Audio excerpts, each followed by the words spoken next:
Hi, Leona. This is Miss Green here. You sent me an email saying that you were confused about 90 degrees clockwise rotations.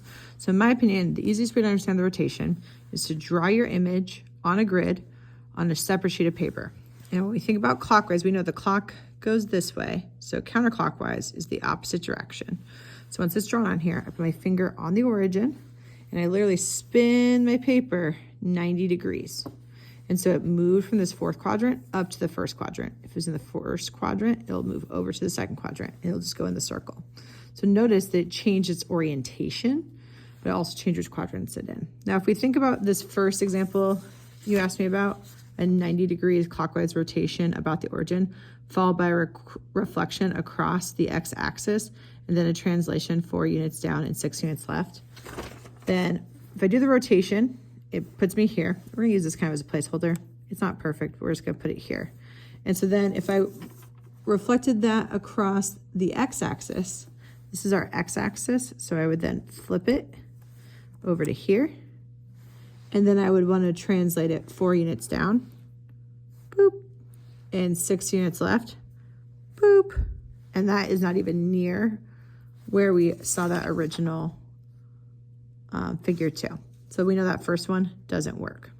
The next one it asks us to do, so I'm gonna reset everything. I know this isn't perfect, but hopefully it gives you a small visualization. Our figure 1 is here. And the first thing we're asked to do is to reflect across the y-axis, okay? This is our y-axis. And so when I reflect it, right, it flips over here. I drew with a permanent marker so that I could now see that it's over here. So that figure 1 that was over here has been reflected over the y-axis, so now it's over here in quadrant 3. And then it's gonna do a 90 degrees counterclockwise rotation about the origin. So I put my finger here and I rotate 90, oop, that's clockwise. What am I doing? So counterclockwise, so this way, counterclockwise.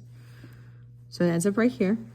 And then it needs to translate 4 units down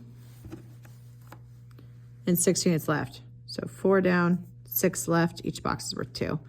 That's nowhere near that figure 2. So this second one you sent me, that says a reflection across the y-axis, followed by 90 degree clockwise rotation about the origin, and then a translation down and left, also doesn't work. So let's try this third one you sent me. It says a 90 degrees counterclockwise rotation. So I'm gonna reset my paper.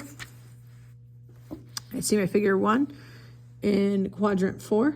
It's oriented exactly like my original question, where everything's worth 2. All right, it says a 90 degree counterclockwise rotation about the origin. So I put my finger on the origin. I go 90 degrees counterclockwise. It's now in this shape.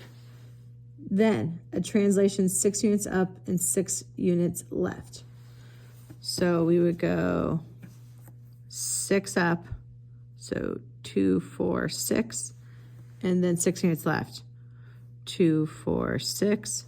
That's also not the right one. I think there were more options for this question. And so the 3 you showed me do not map onto there, but there should be one within the options that does. I hope that helps.